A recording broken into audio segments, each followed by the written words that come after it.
Hey guys, and welcome to my channel ESP. I'm Daniela, and today I will be talking to you guys about how to ace scholarship interviews. Now, from my personal experience, I have been a finalist in 3 scholarships, and of those 3, I was awarded 2 of those scholarships. So I guess that goes to say that I have about a 66% accuracy rate about my tips as far as what you should be doing when you're going in for a scholarship interview. So with that being said, let's get started.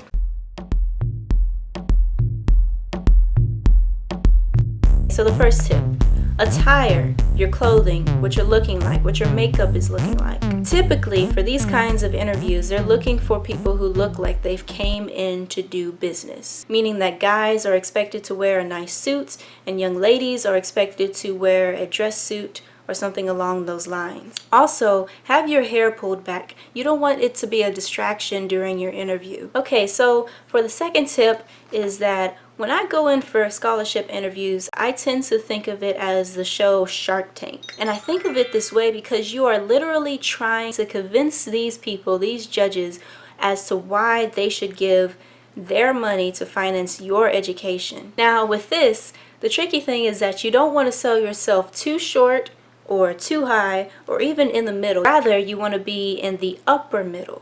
If you sell yourself too low, then they'll think you're not of quality. If you sell yourself too high, they'll think, oh, you already have everything together. And if you're right in the middle, then that means that someone can easily take your spot and ultimately you will not be awarded that scholarship. So the setting as far as scholarship interviews, typically they are set in a conference room. There's going to be a long table, people to your left, people to your right, and someone directly in front of you. And so when you first walk into the interview, it's going to feel intimidating and stiff. And with every interview that I've been in, I've always noticed that there's always that one individual or maybe 2 judges who set themselves apart from the other judges. Like they're giving you the most eye contact, they're asking the most questions, they're engaging the most in the conversation. You want to pay most of your attention to those judges. However, you also want to share your attention to the other judges so that they won't feel left out and that everyone can be included in on the conversation. Because you see, you got to understand that with these scholarship interviews, they've already assessed and graded your general information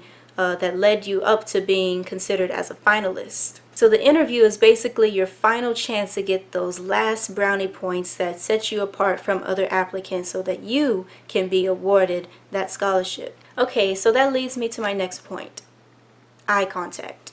Eye contact is so important. You see, when you are being asked a certain question, you want to look them directly in the eye. You don't want your eyes to wander about. You need to either look that person who asked you the question directly in the eye, or preferably get them all involved and make eye contact with everyone so that they all feel like they are a part of the conversation. Also, look for signs of the judges not making eye contact with you. With every scholarship interview that I've been in, there's always about 2, maybe 3 judges who are not really making eye contact. For the most part, their heads are down, looking at the paperwork before them. You want to spend extra attention with those certain judges because once that certain judge has finished grading, all the judges average their scores out for you and compare it to the other finalists for that scholarship. That then leads me to my next point, humor. Humor them, make them laugh, make them involved in the conversation. By using humor, that not only makes you more comfortable, but also the judges more comfortable. And ultimately, the setting of the whole interview will feel more relaxed and less stressful. And of course, if you are able to humor them, the judges are more likely to make more eye contact, engage in the conversation more, ask more questions, and ultimately you as a person answering those questions, your answers will sound more relaxed and less rehearsed. Relatability.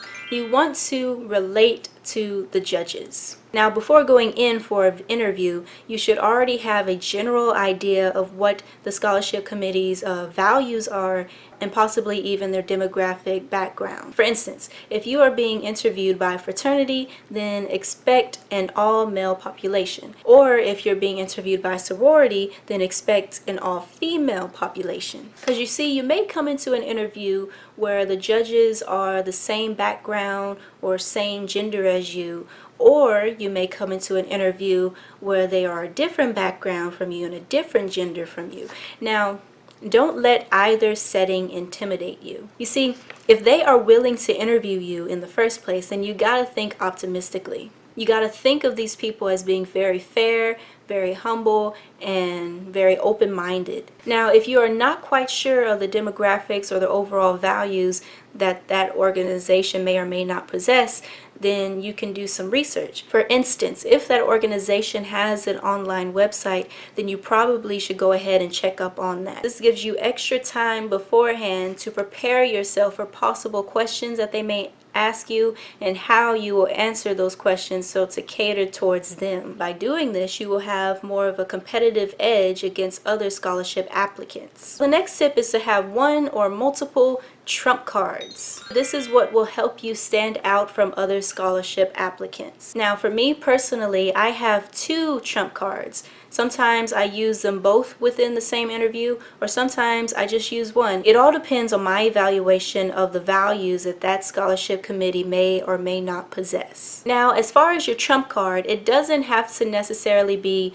something that is merit-based, meaning you don't have to be valedictorian, got perfect scores on SAT, ACT, you're going to some Ivy League, or you're majoring in some very complicated STEM-related field. For those of us who tend to be more average than others, your trump card can be something as simple as your humor and your relatability. It can also be a certain talent you possess, or a certain award, honor, or competition that you participated in. It all depends on who you are as a person. And once you figure it out, utilize that within your interview. Okay, so I made a short list of the typical questions that I have been asked in literally every single interview. And some of these questions include, why did you apply for this scholarship? Do you know anything about our organization or who the scholarship was named after? How much money have you received thus far from financial aid and outside scholarships and grants? What do you plan on doing with your major of interest? Are there any other personal circumstances that we should take under consideration? And the last question, what are some of your interests and hobbies? Now, with the first question, which was, why did you apply for the scholarship? The last thing you want to say is, college is expensive and I need money. So the second question, do you know anything about our organization or who the scholarship is named after?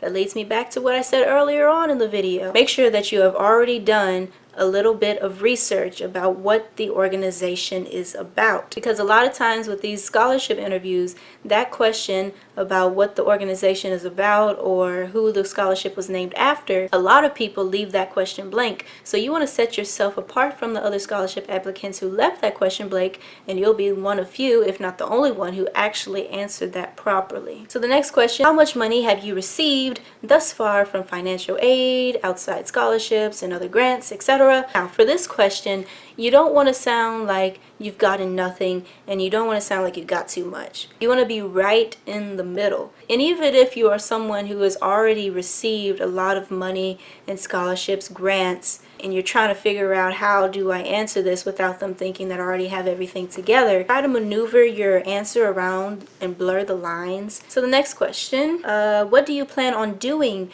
with your major of interest?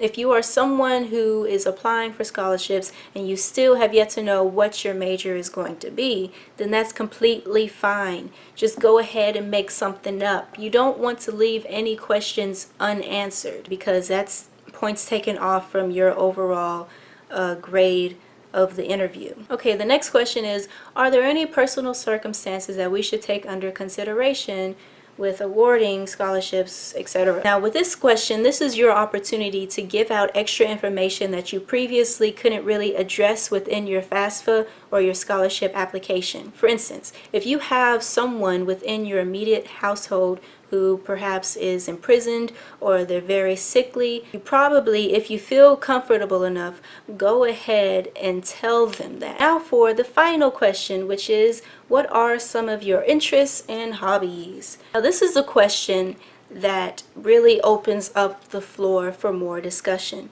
Like what I said before coming in for a scholarship interview, you should already have a general idea of the values, of the demographics of the scholarship committee, those judging you. So when you're mentioning your interests and hobbies, you do not want to just list them out like I do this, and that. Instead of just listing them out, you should only mention the ones that you think that they would be interested in knowing more about. That's all that I have for today's video as far as scholarship interviews. Don't forget to like, subscribe, and comment, and of course share this video with others who may be going in for their interview and they're not quite sure on how to approach the situation. I hope that this video has been very informative and helpful to you guys, and I'll be seeing you next week.